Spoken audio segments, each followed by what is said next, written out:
friends, welcome back to Simply Home and Harvest. I'm Jen if you're new here, and today we are going to do a couple of things.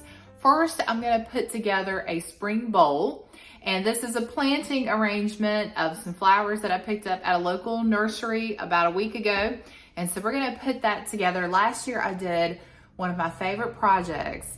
I did a resurrection bowl, and I think I'm going to try to maybe include a picture or a clip from that so you can see that. And if that's something you're interested in viewing the entirety of, I will try to remember to put a link in the description box below so you can see how to make the one from last year. But this year we're going to do a different variation. It's a lot simpler, and I just had another planner that I wanted to use, so I thought that it would be great to put together something for the spring, just to kind of get us over the next few weeks until we can really get some plants and flowers that are not susceptible to frost, because we may still have frost in our area. We are getting closer to our average last frost date, which is April the 15th. So we're at the beginning of April now. So we should be getting very close to that. But until then, we need to pick out plants and flowers that will survive for the next few weeks. So I'm going to show you that today. And then also we're going to make some homemade oatmeal cream-filled cookies. Doesn't that sound delicious? It's a recipe that I've been wanting to try for a long time, and I thought I would bring you along and do that today. So stay tuned for that. I'll be sure to put the recipe in the description box below. Hopefully you'll stick around and join me today. All right, the first thing we're going to do as we're getting started putting this spring arrangement together is to get our bowl prepared. Now, this planter was given to me. This is not the same one that I used for the resurrection bowl last year, and so many of you have commented on that. I get questions all the time where that planter is from. It was from Walmart, and I'm not using it because I have another purpose for it this year. But the first thing I wanted to do was to get all the soil out. It was very dry because I had let that soil just stay in there from where the project had died out from the previous season. And so I just put that in my little trough here that I use to fill my pots. This little caddy, or whatever you call it, has come in so handy. I'll put that link in the description box below for you as well. But I'm just adding some pansies and then some Dusty Miller in the center of this bowl. I thought it was such a fresh spring look, and plants that will do well for the remaining cold days that we're probably going to have as we go on into spring. Today, as I'm recording this, we are experiencing temperatures in the 80s, but looking ahead to next week, and we have a day where the high will only be 49. So that's what we're dealing with here. So we definitely don't want to put anything out that is sensitive to frost, because we're going to have some frosty mornings, I feel like, before it's all said and done. But I just did an assortment. Picked these up at a local nursery in our town, and I got those all watered in and decided to put them on our front porch, but it didn't feel like it was quite complete. So I went back and got the crosses from that resurrection bowl last year and added those into this. And I think it's just so sweet and simple. I'm happy with it. It's not the elaborate one from last year, but it works.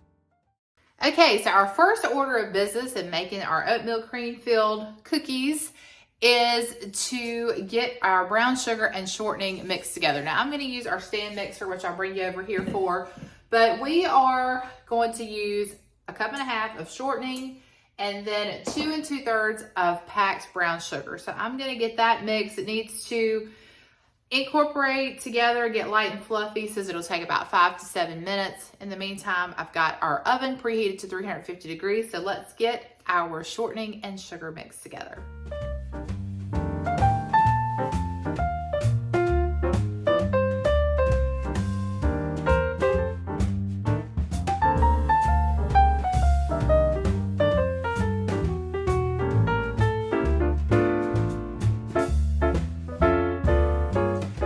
Now that this is mixed pretty well, we are going to add in 4 room temperature eggs and 2 tablespoons of vanilla.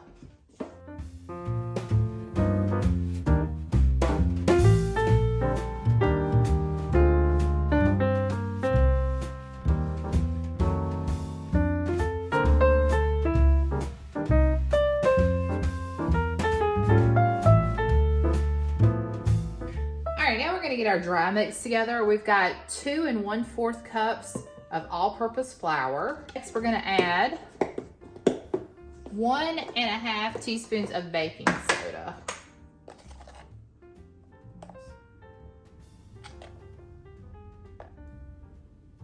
We're also gonna add a teaspoon of salt. Okay, we also need 2 teaspoons of ground cinnamon.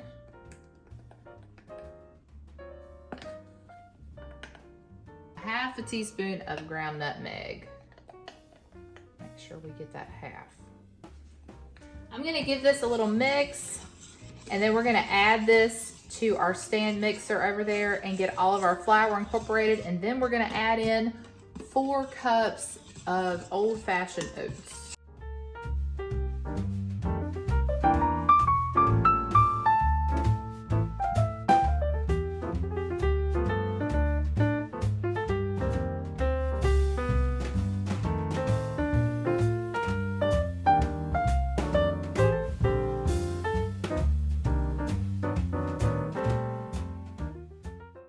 Now I'm just gonna gradually add our oats.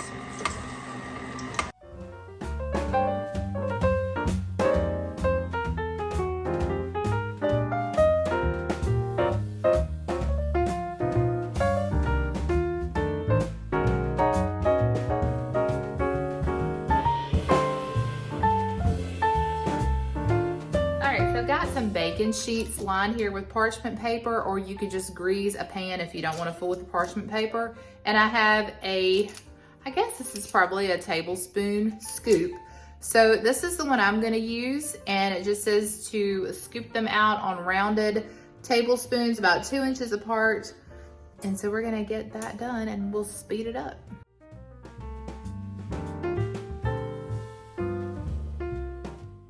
All right, these are going into our preheated 350-degree oven for 10 to 12 minutes.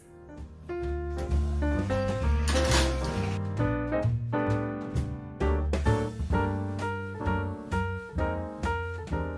right, so we're gonna get our icing made, or the filling rather, for the cookies. We're gonna need 3/4 of a cup of shortening again. And we're gonna cream all this together. I'm just gonna use my hand mixer since I've already got my bowl occupied with the cookie batter. And then we're going to need 3 cups of powdered sugar. This is a 1/2 cup measurer. So give me a second. Next, we're gonna need a jar of marshmallow cream. This is 7 ounces. Trick is getting this out. So good.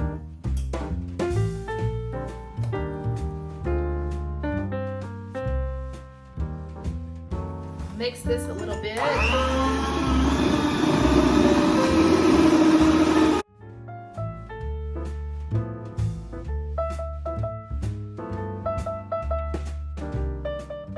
We're gonna add 1 to 3 tablespoons of milk, and I'm just gonna do this a little bit at a time, and you just do it to the consistency that you like.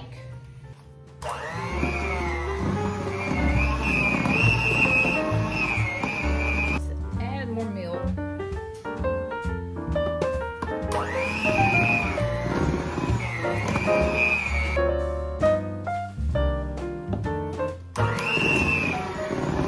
All right, time to get our cookies filled. So I've got my filling here. The cookies, some of them have cooled. So I'm gonna go ahead and start putting them together, and it's probably gonna take me a little bit, so I'll speed that process up.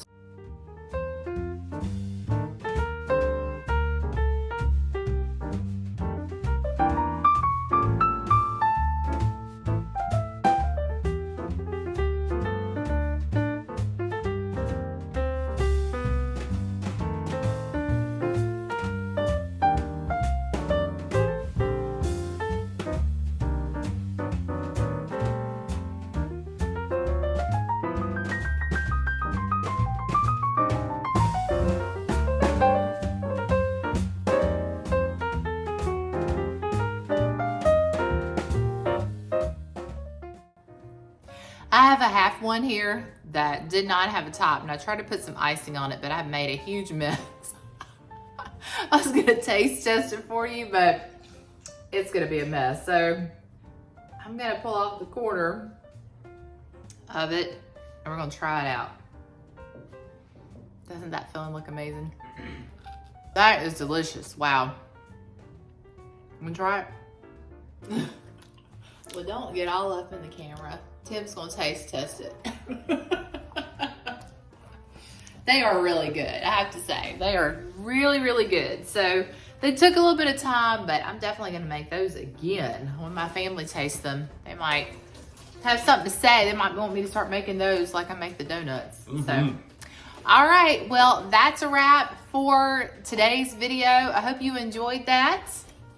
Aw, see, it's always good to get kisses. Hope you enjoyed today's video. And if you haven't already hit that subscribe button, please do so. I'd love to have you hang around and join us here on YouTube. Give this video a like. And until next time, remember to live simply, use what you have, enjoy the moments you've been given, and I will see you all in the next one.